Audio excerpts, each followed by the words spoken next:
E a série A Bíblia segue narrando os acontecimentos da novela Gênesis, e no vídeo de hoje você vai saber o que vai rolar no episódio A Torre de Babel, que tem como figuras principais Nimrod, Semiramis e Liba. Vale dizer que essa fase originalmente ocupou 6 capítulos, mas aqui, segundo informações, será condensada em apenas um. Outro ponto importante de se dizer é que, como a emissora está condensando a história, alguns acontecimentos que narrarmos aqui podem não ir ao ar, pois tudo depende da Record. Combinado? Vamos então ao resumo completo dessa fase. Os descendentes de Cã partem para a distante terra de Sinear, e anos depois, um jovem e bravo caçador chamado Nimrod se torna admirado pelo povo e desejado pelas moças. Deus diz que ele tinha potencial para se tornar um grande líder, e Nimrod continuamente sai como vencedor nas competições de caça do povo da cidade. A jovem Liba tenta disfarçar seu interesse pelo caçador para não parecer oferecida como as outras, mas Nimrod também a nota por ali. Em casa, Semiramis recebe Nimrod com muito orgulho e um entusiasmo bem acentuado. Os pais de Liba se preocupam com a possibilidade da filha se interessar por Nimrod, por conta do fato da família do caçador ser problemática. Semiramis prepara um jantar para o filho e lava seus pés da mesma forma que um servo faz com seu senhor.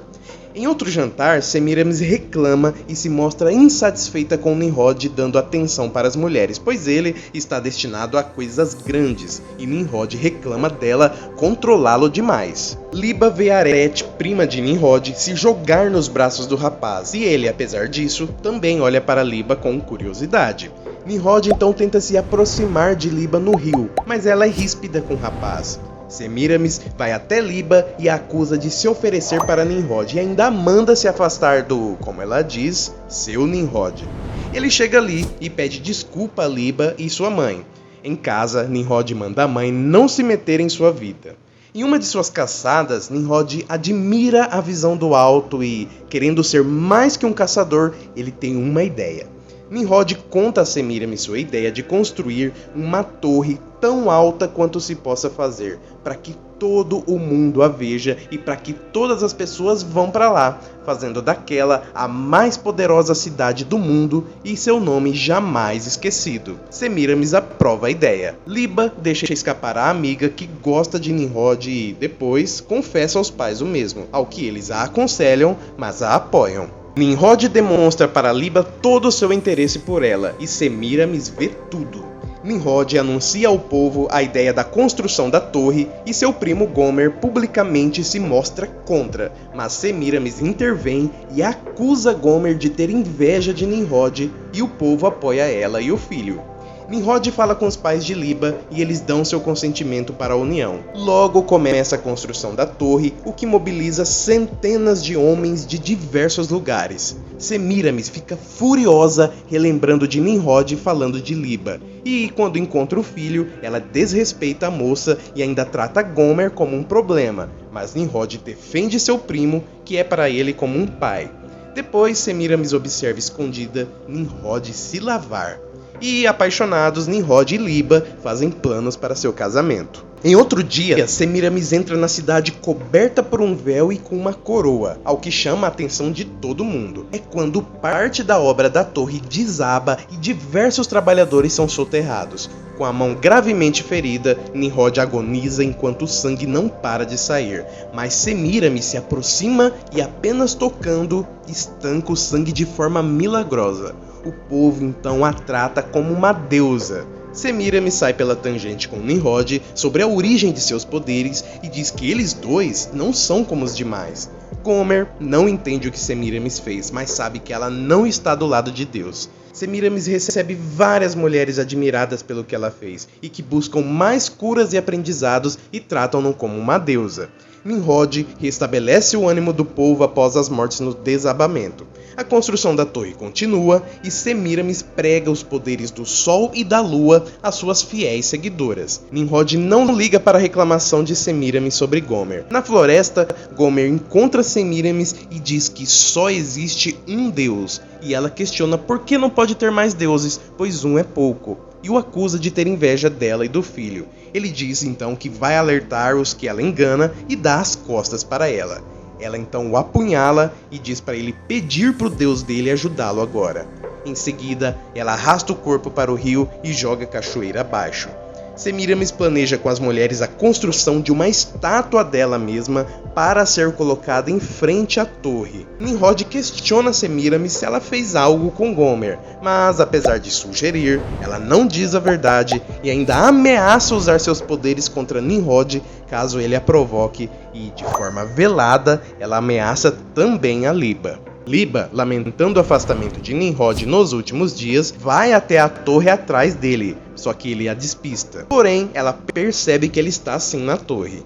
Nimrod diz a seu amigo que prefere se afastar de Liba, temendo que Semiramis pode fazer com ela. Liba vai até Nimrod para que ele seja sincero, mas Nimrod apenas diz que não a ama. Liba não acredita nisso, e então Nimrod termina tudo com ela. A moça insiste sobre o motivo ser Semiramis, mas Nimrod acaba ofendendo Liba, dizendo que ela, Liba, não significa nada, que foi só um passatempo e que ele tem muitas pretendentes.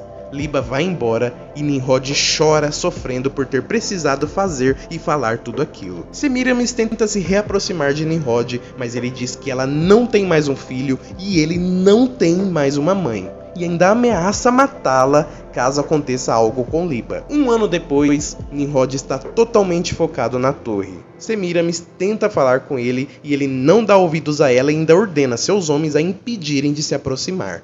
Semiramis então bola um plano e chama sua sobrinha Arete para isso. Diz que ela, Arete, é uma boa pretendente para Nimrod e que vai ajudá-la. Arete vai então até Nimrod e consegue seduzi-lo. Porém, a tempo, Nimrod manda ela ir embora. Ela o convence então a, pelo menos, tomarem um vinho, e nisso, ela adiciona um pó no copo dele. Depois de beberem, Nimrod começa a enxergar embaçado, a rir sem parar e se entrega aos beijos de Arete. Mas enquanto ele ri à toa, Arete sai dali e quem chega é Semiramis. Mais tarde, Semiramis recolhe suas coisas e sai dos aposentos de Nimrod, que dorme profundamente. No dia seguinte, Nimrod diz que não se lembra de nada depois do vinho. 3 meses se passam e Semiramis tem um mal-estar e desconfia de sua barriga.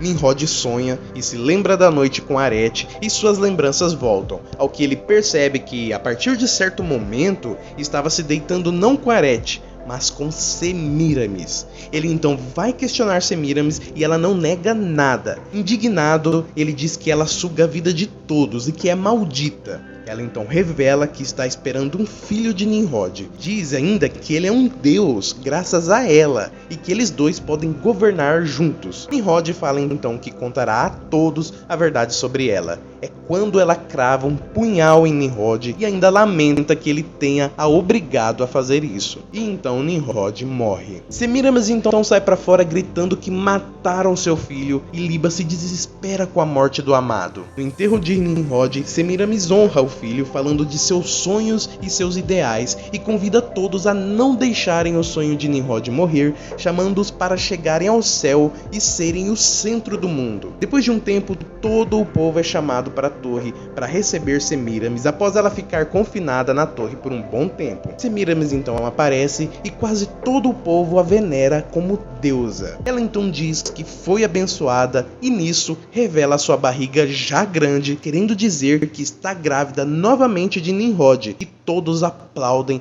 e dão vivas a ela. Um anjo então desce a ver a cidade. Deus diz que aquela mulher apenas afastava o povo dele. Semiramis diz que Nimrod renascerá e será mais poderoso do que Deus. Deus diz que o povo falava apenas uma língua e que se continuasse assim, não haveria restrição para nada o que tentavam fazer. O céu então escurece diante de todos e o chão treme. Rachaduras enormes se formam na escadaria e na torre, e a estátua de Semiramis é toda comprometida pelas rachaduras. O céu se abre novamente e Semiramis diz ao povo que aquilo já passou e os manda voltarem ao trabalho da construção. Nisso, algo estranho acontece quando uns não entendem os outros. Cada grupo de pessoas fala em uma língua diferente e ninguém consegue organizar nada. Até algumas das seguidoras de Semiramis não a entendem.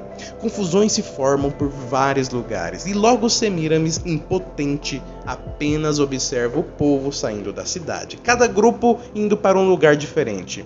E Deus diz que o nome da cidade foi chamado Babel, porque ali foi confundida a língua de toda a terra e os homens se espalharam sobre todos os lugares. Semiramis reaparece com seu filho aos que ficaram na cidade, seus seguidores, usando uma coroa ainda maior, e ela mostra a criança a todos. Deus diz que alguns se autoproclamaram deuses e a idolatria começou a fazer parte da humanidade. Alguns daqueles povos que se espalharam no mundo substituíram Deus por deuses de madeira e pedra. Vale lembrar que esse é um resumo dos acontecimentos da novela Gênesis, uma obra de ficção e não da narração da Bíblia. E esse foi o resumo da fase Torre de Babel. Se você gostou, deixe o seu like, se inscreva no canal para acompanhar os próximos resumos de A Bíblia e fique à vontade para escolher um desses 2 vídeos que já estão aparecendo na tela para você ficar mais um pouquinho aqui com o canal. Eu te vejo no próximo vídeo e Shalom!